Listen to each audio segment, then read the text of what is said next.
네, 안녕하세요. 박중사입니다. 2023년 11월 14일 화요일 장 마감 방송 하도록 하겠습니다.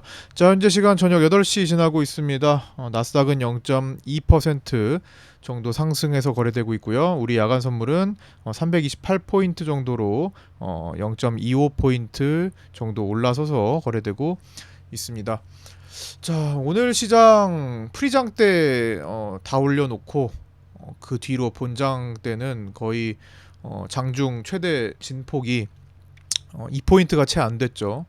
상당히 어, 박스 횡보하는 그런 지루한 장이 펼쳐졌습니다. 상방 박스였는데 뭐 그 안에서 어떻게든 우리가 좀 풀어 가실 분들은 제가 이제 파생반에서 뭐 저항대 숏 그다음에 밑에서 볼 수 있는 롱자리들을 일단 1차적으로 좀 잡아드리긴 했는데 뭐 움직임이 워낙 작았기 때문에 뭐 사실 뭐 큰 어떤 뭐 매력은 딱히 없었던 그런 장세였습니다. 뭐 당연하죠. CPI 경계감이 앞선 상태였기 때문에 물론 갭 상승에 아침에 329 근처까지 도달했던 것은 셧다운 리스크 축소가 조금 작용했던 것 같습니다. 어제 뭐 나스닥도 뭐 다시 꼬리 달고 말아 올리면서 뭐 조금 다시 상승을 준비하는 그런 이어가는 뭐 그런 상태로 또 마감했기도 하고요. 그럴 수 있는 상태로 어쨌든 뭐 미국 증시는 뭐 나스닥은 현재 선물 쪽에서는 뭐 포지션이 너무 좋으니까 상방으로 현물 쪽이 조금 약해지고 있는 게 있지만요. 이제 그거는 좀 이따가 얘기를 좀 하도록 하고 어 미국에서 이제 금요일까지 이번 주까지 어쨌든 이 임시 예산안을 처리를 해야 되는데 민주당 상원 원내대표인 척 슈머가 존슨 의장이 발표한 임시 예산안에 대해서 지지를 했습니다. 지지를 표명했고요. 그러면서 이제 합의에 이를 것이다라는 기대감, 그래서 셧다운 없이 통과 가능할 것이다라는 기대감이 생겼습니다. 그래서 종합적으로는 셧다운 리스크가 축소됐다. 이거 어떻게든 합의하려고 하겠죠. 셧다운이 돼버리면 이번에 무디스에서 그냥 신용등급 강등 처리를 해버리면 시장이 무너질 가능성이 아주 높기 때문에 어쨌든 그걸 방어하고자 노력을 할 겁니다. 근데 만약에 진짜 셧다운이 돼서 무디스에서 신용등급 강등, 미국을 신용등급 강등 처리를 하면요. 미국보다 우리나라가 더 많이 내려갈 가능성이 높아요. 신흥국이 타격을 더 받습니다. 그래서 이것 또한 우리가 신경 쓰지 않을 수 없습니다. 그래서 이번 주에 상당히 중요한 일정들이 있다라는 거. 일단 당장 눈앞에 있는 이제 CPI가 어떤 식으로 나오는지가 되게 중요하겠고 그 경계감이 마지막에 힘을 작용하면서 더 이상 올라가지 못하고 횡보하면서 마지막에는 외국인들이 좀 숏배팅을 좀 해주는 위클리 풋옵션이나 선물 매수하던 걸 줄이고 뭐 그런 식으로 좀 방향을 좀 잡았던 것 같습니다. 이번에 CPI 예상치는 이거를 이제 보실 때쯤이면은 뭐 나왔을 수도 있겠네요. 이미 10시 반이 지나서 CPI 예상치는 이제 모건 스탠리 3.20에서부터 뱅크 오브 아메리카가 3.40까지 분포해서 평균 3.30을 지금 잡고 있고요. 근원 CPI 예상치는 4.1에서 4.2 정도 잡혀 있습니다. 대부분 시장 기대치가 좀 높은 편이라고 좀 해석이 되는데 이 기대치에 충족하는 경우는 큰 무리 없이 나스닥이 지금 가던 길을 잘 갈 것 같고요. 수급상 하지만 여기에 충족하지 못하면 옵션 만기를 앞두고 지금 롱 포지션이 대량으로 청산이 익절 청산이 되는 그런 가능성까지도 열어두고 봐야겠습니다. 지금 나스닥 위치를 보면 좋아요. 돌파도 나오고 현물 선물 모두 다 돌파 나오고 흐름이 아주 좋습니다. 개인들 숏 포지션으로 잘 몰아놨고요. 보통 개인들 숏 포지션으로 몰아서 계속 가는 경우에는 지난번에 3월부터 7월까지 올랐던 것처럼 나스닥은 3개월에서 6개월 정도를 한 큐에 흐름으로 한 번의 흐름으로 추세를 잡아서 올리는 경우 덜어 나옵니다. 이때처럼 여기가 한 4개월 정도의 흐름이었죠. 여기가 아니다. 여기서부터 4개월 정도의 흐름이었습니다. 이 4개월 정도의 흐름처럼 이때도 개인들이 계속 숏 방향으로 숏 포지션 늘리고 개인들은 계속 하락 배팅, 숏 포지션 하락 배팅 하다가 이쯤 와가지고 개인들이 어떻게 했어요? 상승 배팅을 하기 시작했다라는 거. 상승 배팅을 했다기보다는 숏 포지션의 항복을 표현한 거죠. 항복이 됐다라는 거. 두 손 두 발 다 들고 니네들 다 먹어라 하면서 이제 숏 포지션을 줄이기 시작한 거죠. 지금 여기서 터닝하면서 제가 중요한 라인들 이 빨간 라인 미국 증시 나스닥은 이 720 자리가 되게 중요하다라고 말씀드렸고 그 자리를 지금 보시면 이번에 지지받다가 이탈했었죠. 지지받다가 이탈했다가 이 여기서 원래 막혀야 되는 건데 갭으로 뛰었습니다. 그렇죠? 갭으로 그 자리를 통과해서 가볍게 올렸어요. 그러면서 개인들이 이제는 내려가겠지 숏 포지션 베팅을 계속 한 겁니다. 숏 베팅을 지금까지도 그렇기 때문에 선물 분야에서는 계속 올라갈 가능성이 높아요. 힘을 그렇게 상승으로 받을 가능성이 높습니다. 근데 이게 옵션 만기일 기점으로 변화가 생길 수는 있죠.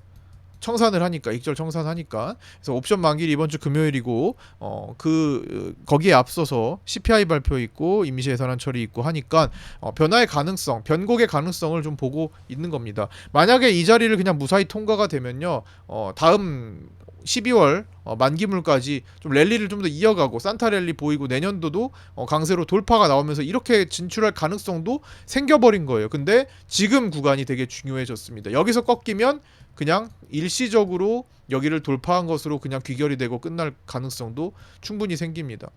그래서 지금은 알 수 없는 상태가 됐고요. 이번 주에 일정이 잘 넘어가면 일정을 잘 소화하면 당분간 큰 이슈는 없을 것 같고 12월 12일에서 13일에 있는 FOMC가 이제 결정적인 움직임을 또 보여주게 될 것 같습니다. 이걸 앞두고 한 일주일 정도, 그렇죠? 이 정도. 근데 우리나라는 또 요거에 영향을 미칠 수밖에 없는 게 우리는 요거 다음 날 이걸 결과를 보고 바로 이제 선물 옵션 동시 만기일입니다. 우여곡절이 참 많았던 2023년 그것도 마지막 내마녀의 날이 FOMC를 보고 직후에 펼쳐지게 됩니다. 특히 이날은 외국인 투자자 등록 제도가 30년 넘게 시행되던 그 외국인 투자자 등록 제도가 공식적으로 폐지돼서 처음으로 외국인들이 자유롭게 드나들 수 있는 그런 날이죠. 그 날이 바로 12월 내마녀의 날이라는 거. 그래서 12월 내마녀의 날 12월 14일에 정말 큰 변수들이 다가오고 있습니다. 개인들이 이제 외국인들의 개인들도 우리나라 시장을 막 왔다 갔다 할 수가 있는데 그 돈이 어떤 돈으로 들어올지 모른다라는 겁니다. 추적이 상당히 난해할 수가 있겠죠. 그래서 상당히 초반에는 정착되기 전 초반에는 교란이 될 수 있는 시장 질서가 살짝 어지러울 수는 있어요. 근데 나중엔 정착이 되겠죠. 그래서 이런 상태를 앞두고 우리는 지금 공매도를 건든 거예요. 그래서 사실 좋지 않죠. 가만히 있었어도 공매도 건들지 않았어도 나스닥의 상승세에 의해서 우리는 여기까지 어차피 올라왔을 겁니다. 어차피 차곡차곡 쌓아서 올라오던 시기였어요. 이 정도는 충분히 올라오고도 남아요. 그런 시기에 괜히 공매도를 건드려서 외국인 이탈 가능성을 부추긴 상태가 조금 아쉽긴 한데 어쨌든 시장은 그 안에서도 새로운 질서를 만들면서 풀어 갈 겁니다. 네. 자, 그래서 일단 간단히 요약을 이렇게 해보고 이제 메모장에 칠판에 적었던 내용을 살펴보면서 한번 보도록 할게요. 그래서 오늘 선물은 이제 보유 포지션 기준으로 외국인들이 이제 손익분기 327 정도로 추정되고요. 언더 327 이하 수익이 됩니다. 이제 한 달 정도 남은 12월 만기, 한 달 좀 안 남은 12월 만기까지. 그다음에 12월물에서 외국인들이 오늘 당일에 약 108억 정도 손절을 진행한 것으로 추정되고요. 이게 손실이 아침부터 커지니까 이제 갭 상승과 상승을 통해서 커지니까 잘라낸 겁니다. 리스크 축소를 한 거고요. 그러면서 이제 2조 5천억 원 정도를 남겼습니다. 매도 포지션의 누적을 롤오버 포함하면 조금 더 많이 되고요. 그래서 여기는 아까 좀 말씀드렸고 그런 상태였고 여기 이제 외국인 선물 매도가 2조 5천억 누적돼 있다. 그다음에 마지막에 좀 특이했던 게 오늘은 프로그램과 외국인이 장 막판에 현물을 좀 던지더라고요. 오늘 장중에 좀 사다가 장 막판에 현물을 좀 던지면서 오늘 결국에는 외국인이 910억 현물 코스피 매도로 끝났고 프로그램도 비차익 524억 매도로 끝났습니다. 그래서 그 다음에 선물도 원래는 한 얼마까지 샀죠? 2,500억 정도 이렇게 사다가 최대 여기 사다가 여기 지금 갈색 선 보이시죠? 선물 2,500억까지 사다가 유지하다가 박스를 계속 만들다가 막판에 이렇게 던지고 나갑니다. 쭉 던지고 나갔죠. 그래서 외국인들은 막판에 선물 매수도 반납하고 그러면서 동시에 뭘 했어요? 위클리 풋옵션 자, 위클리 풋옵션까지 보시면 외국인들은 위클리 풋옵션까지 늘리면서 끝났습니다. 자, 위클리 쪽으로 내일 모레 만기인 위클리 풋 쪽으로 마지막에 좀 늘리면서 끝났어요. 그래서 이런 상황들을 보니까 오후장 한 2시 반 이후로는 외국인들이 어쩌면 하락에 좀 대비하고 있는 모습이구나. 이렇게 해서 혹시 모를 CPI 충격에 대비하고 있습니다. 이렇게 보여주고 선물 매도가 원래 외국인들이 추구하던 3개월 동안 노력했던 3조 원, 4조 원대의 그 매도분에서 축소가 됐잖아요. 결국에는 제대로 재미를 못 보고 지금 거의 수익 봤던 거 거의 반납했습니다. 예. 지금 12월 물 기준으로 보면요. 12월 물 기준으로 보면은 지금 수익 챙겼던 거 한 뭐 몇천억, 1,500억, 2천억 있던 거 다 날리고 그냥 거의 본전에 가까워진 상태예요. 외국인 입장에서 상당히 지금 분할 겁니다. 그래서 그 상태에서 포기를 하고 상방으로 전개해서 스위칭으로 갈지 아니면은 내가 다시 한번 매도로 진짜 먹는다 끝까지 그래서 다시 매도량을 늘리면서 떨어져도 이상하진 않아요. 2조 5천억이나 라는 매도가 아직 쌓여 있기 때문에 일단은 임시적으로 지난번 11월 옵션으로 한 900억 정도 미리 챙겨뒀으니까 거기서 좀 여유가 생긴 거지. 선물 자체로는 큰 이득을 본 게 없습니다. 그래서 메인인 선물이 다시 힘을 받을 수도 있기 때문에 조심해야 되는 구간이라고 말씀을 드리고 있는 겁니다. 외국인들이 어쨌든 3개월간 노력했던 포지션을 제대로 활용하지 못했다라고 생각을 일단 하시는 게 좋을 것 같아요. 그다음에 나스닥이 이제 현재 선물 수급은 개인 숏 비율이 높아 강하지만 현물 쪽으로는 개인들이 엔비디아를 필두로 상당히 많이 몰리고 있는 시기입니다. 그래서 관련 뉴스들 많이 나올 거예요. 그래서 서학개미들이 상당히 많이 늘었다. 그래서 또 고가에 많이 덤벼드는 개인들이 나스닥 시장에 또 들어오고 있다. 이렇게 좀 보시면 될 것 같고요. 선물이야 뭐 금방 뒤집을 수도 있는 거예요, 사실. 한 번의 흐름만 잡으면. 그래서 미국은 이제 금요일 옵션 만기를 앞두고 롱 포지션 익절 청산이 나오면서 뒤집어질 가능성도 배제할 수 없겠다. 이런 거죠. 그 다음에 오늘 공매도 조치 관련해서 또 뉴스가 하나 나온 게 있죠. 뭐 근본적 개선안을 만들 때까지 공매도 금지 발표를 했습니다. 뭐 어쩜 6개월 6월 말까지 그게 아닐 수가 있다라는 거죠. 어쨌든 만들 때까지. 그래서 이런 조치가 불투명하게 하죠. 때를 그 시기를 불분명하게 합니다. 그렇죠. 불확실한 거예요. 시장은 불확실한 것을 싫어한다. 그래서 언제 조치가 끝날지 불투명하게 만들어줌으로써 이 같은 조치가 24년도에 외국인 이탈을 부추길 가능성이 더 높아졌다고 봅니다. 현재는 이제 수탁자산 자체가 4경 8천조, 4조 8천억 아닙니다. 4경 8천조 원에 이르는 글로벌 수탁은행 스테이트 스트리트와 이제 증권사 메릴린치, 최대 증권사 메릴린치가 대한민국 을 2024년에 엑시트를 하겠다 선언한 상태죠. 더 이상 대여 서비스 하지 않겠다. 주식 대여 서비스 하지 않겠다. 대한민국 주식 이제 필요 없다. 굳이 매수해줄 필요 없다. 예, 선언한 상태입니다. 이제 다른 기관들이 아직은 따라붙진 않지만 시간이 지날수록 아직은 공매도 조치가 나온 지 일주일밖에 안 됐습니다. 그래서 공매도 금지 조치 일주일밖에 안 됐기 때문에 많은 글로벌 기관들이 아직 결정을 못했을 수 있잖아요. 회의만 한 달 정도 걸릴 거예요. 그렇죠? 이제 분석하고 어떻게 이제 처리할까 이런 것들 정하는 데만 한 달 정도는 걸릴 수 있겠죠. 그래서 이제 이 이후에 기관들이 또 따라 붙으면은 사실 상당히 위험합니다. 우리 증시가 내년에는. 그래서 원래 이런 게 없었어야 됐는데 내년에는 좋으려면. 근데 뭐 이런 조건들 속에서도 한번 물갈이가 이루어지면 그게 가장 센 재료가 됩니다. 그래서 한번 물갈이가 되면 이제 이런 것들을 조금 그래도 수월하게 풀어갈 수 있는 상태가 될 거고, 그렇지 않으면 계속 유동성에 목마른 상태가 점점 되지 않을까. 점점 거래량이 궁핍해지고 뭐 그런 장을 많이 보게 될 것 같습니다. 어쨌든 뭐 그런 상태고요. 자, 그 다음에 뭐 여기서 이제 더 추가적으로 뭐 말씀드릴 거는 뭐 사실 뭐 유동성 공급자, 시장 조성자에 대한 이야기를 또 할 수 있는데 뭐 그거는 장중에도 많이 말씀드렸고 지금까지 마감 영상 일주일 동안 계속 언급을 해드렸기 때문에 여기서 생략하고요. 어쨌든 시장 조성자와 유동성 공급자는 건드리면 안 된다. 건드리면 파생시장 박살난다. 뭐 이렇게만 알고 계시면 될 것 같습니다. 그래서 어차피 그 당국도 다 알고 있기 때문에 그걸 진행하지는 않을 거예요. 잘 모르는 사람들이 그냥 내 주식 올라갔으면 좋겠다라는 마음에 유동성 공급자와 시장 조성자도 공매도를 금지해야 된다 이렇게 주장을 하고 있는 건데 말도 안 되는 거고, 아마 당국이 그걸 잘 알기 때문에 거기까지는 가지 않을 겁니다. 우리나라 시장 박살나요.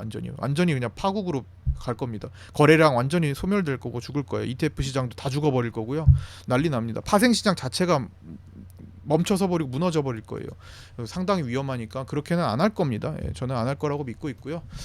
그다음에 이제 CPI 앞두고 이제 변곡점에서 멈춰 섰습니다. 우리 증시 보시면 참 이 자리 좀 굉장히 재미난 자리가 됐어요. 사실 삼각 수렴권 위에 노란 기준 240분 241선을 딱 저항을 받으면서 딱 이 자리에 멈춰 섰는데 변곡이죠. 이거를 갭으로 뛰어넘거나 갭으로 밑으로 밀릴 수 있는 뭐 그런 조건을 또 CPI가 만들 수 있다라는 상태가 됐고요. 내일 시나리오를 뭐 그냥 한 두세 가지 좀 살펴보면 내일 나스닥이 한 1% 이상 뭐 상승해서 마감한다. 뭐 그랬을 경우에 야간 선물 올라가고 뭐 갭 상승으로 329 위에서 출발해서 뭐 당일 안착을 뭐 이제 성공할 경우 풋옵션 쪽으로 이제 손절 최근 이제 오늘 막판에도 이제 풋 쪽으로 많이 들어왔다 말씀드렸죠. 그래서 그런 것들을 손절하고 콜옵션 매수 등 또 선물 매수나 해서 상방 베팅으로 가는지 좀 확인을 해야겠죠. 그런 확인이 된다면 다음 저항대를 앞두고 이제 전개를 돌파하는 뭐 이런 시나리오도 가능성은 있습니다. 분명히 변곡 구간이기 때문에 저는 확률은 그렇게 높지 않다고 보긴 하는데 워낙 나스닥이 강해서 나스닥이 무너지기 전까지는 또 불가능한 건 아니죠. 갭 상승으로 만들어치면 그 다음에 두 번째 이제 오늘 외국인들이나 프로그램이 반응했던 것처럼 외국인들이 혹시 모를 하락에 대비하면서 이제 풋옵션을 마지막에 늘리면서 선물도 줄이면서 현물도 줄이면서 이렇게 끝났던 것처럼 CPI 결과 보고 나스닥이 1% 이상 하락하는 결과가 나온다면 그리고 324를 깨는 경우로 여기 라인이에요. 요 324라인을 깨는 경우 단계적으로 322, 321.5 자, 322, 321.5, 319.7 뭐 이렇게 갭을 메우면서 흘러내릴 수 있음에 대비해야 될 것 같습니다. 여기서 갭이 나왔고요.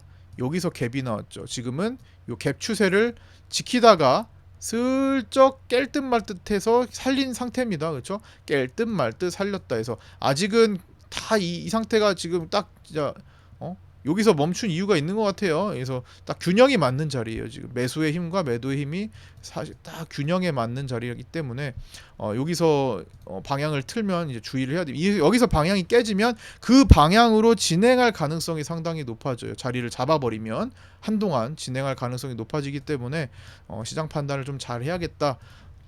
그 사이에 좀 끝나면 이제 외국인들이 옵션 양매도 전략으로 최근에 세팅을 했었죠. 외국인들이 콜옵션 이제 월물 옵션에서 콜옵션 매도와 풋옵션 매도로 양매도 전략을 취하면서 박스 세팅을 좀 해놨는데 양매도 우위로 이제 단기 박스에서 횡보하면서 다음 포지션으로 이제 세팅할 준비를 하겠죠. 그런 시간을 좀 갖고 그 아까 전에 말씀드렸던 12월 14일까지의 이 전후의 변동성을 보면서 세팅을 하겠죠. 그때를 생각하면서 하여튼 그런 상태가 됐고요.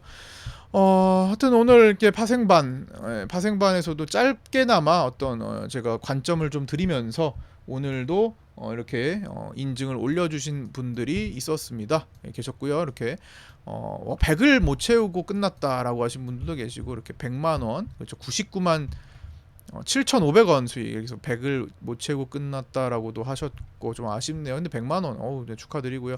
그 다음에 75만 2천원도 계시고요. 이 펜 어디 갔니? 여기 보시면 75만 원 아침에 329 관점 창구에서 단타하셨다. 그 다음에 오늘 처음인데 오늘 첫날인데 그러니까 오늘 아침에 들어오셨어요. 입장 정혜원 입장 첫날 157만 원 수익 축하드립니다. 오신 첫날부터 157만 원 수익 보고 시작하십니다.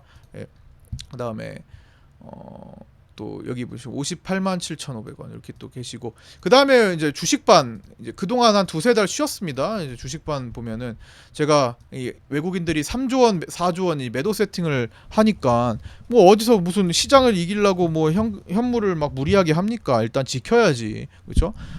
우리가 파생도 있고 한데 지켜야죠. 그래서 한 세 달 전부터 하락장에서 그렇죠? 하락장 초입부터 계속 현금 확보의 중요성을 강조하고 지속적으로 현금 확보 계속 말씀드려서 현금을 충분히 확보한 다음에 매매를 중단했어요. 그렇죠? 중단했다가 최근에 이제 한 목요일부터 천천히 재개했습니다. 어떻게? 종가 한 종목씩. 직장인 주식반이기 때문에 장중에 뭔가 빠른 거를 주식으로는 잘 하지 않으려고 합니다. 그래서 웬만하면 종가 진입 혹은 장중에 좀 천천히 스윙 중기성으로 진입할 수 있는 것들은 하는데 지금 얘를 할 때는 아니잖아요. 스윙 중기 지금 시장이 뭐 이런 상태인데 어떻게 갑자기 패닉장 나면 어떡하려고 이걸 합니까? 이거는 나중에 시장이 안정적이 제가 파도가 거친데 굳이 지금 배를 띄우고 나갈 필요 없다고 말씀드렸죠? 파도가 거칠면 태풍이 지나가고 파도가 잔잔해질 때까지 기다리는 것이 내 몸을 지키는 겁니다. 내 생명을 지키는 거죠. 그래서 파도가 거친 시기고 그 태풍이 어느 방향으로 칠지 태풍이 올라오고 있는데 지금 관통할지 통갈 뭐 다른 쪽으로 흘러갈지 모르는 상황이에요. 불투명한 상황이기 때문에 이렇게 파도가 출렁이고 거칠 때는 몸을 피해 있는 것이 가장 좋습니다. 근데 이제 3개월 정도 하면서 이제 공매도 금지 효과도 좀 있고 뭐 그런 상태 시장이 어느 정도 또 분위기를 또 형성을 또 어느 정도 해놨으니까 물론 저는 조금 약간 부정적인 견해가 좀 강하지만 그래도 시장은 지금 변수가 많기 때문에 어떻게 돌아설지 모르는 환경이잖아요. 그렇기 때문에 조심스럽게 한 종목 정도 비중 5% 10%만 쓰는 겁니다. 네. 현금을 50% 가지고 계신 분들은 5% 정도까지만 최대 공략을 하시고 현금을 100% 가지신 분들은 10% 정도만 공략하셔서 부담 없잖아요. 이 정도 부담 없이 일단 매매를 하시면서 상황을 보고 조금 더 늘려간다 이런 생각. 예. 상황을 보면서 조금씩 늘려가겠다 이런 준비 정도 하고 있습니다. 그래서 목요일에 제게 이제 외국인들 종합수급에 따른 전략인 거고요. 이제 목요일에 아미노로직스를 공략해서 아미노로직스가 지금 최근에 계속 며칠 동안 단타거리를 주고는 있는데 그쵸 윗꼬리를 계속 달고요. 그래서 아미노로직스를 목요일에 공략해서 얘를 먹고 나왔죠. 이렇게 먹고 나왔는데 한 6, 7% 수익 받고 그 다음에 그날 아미노로직스를 들어갈까 고민 또 아미노로직스를 들어갈까 했는데 파두가 보여서 파두했다고 말씀드렸죠. 근데 아미노로직스를 했어도 수익이었네요. 그쵸? 파두가 갑자기 급락이 이틀 연속 나오면서 얘가 매력적으로 단기적으로 보여가지고 그냥 바로 요거를 고점에서 팔고 나왔죠. 그래서 파두가 하루 만에 또 1박 2일 다 1박 2일이죠. 예, 18% 수익 실현했고 그 다음에 어제 종가는 에이징랜드를 선택했습니다. 오늘 시간에 상한가 근처 가지 않았나?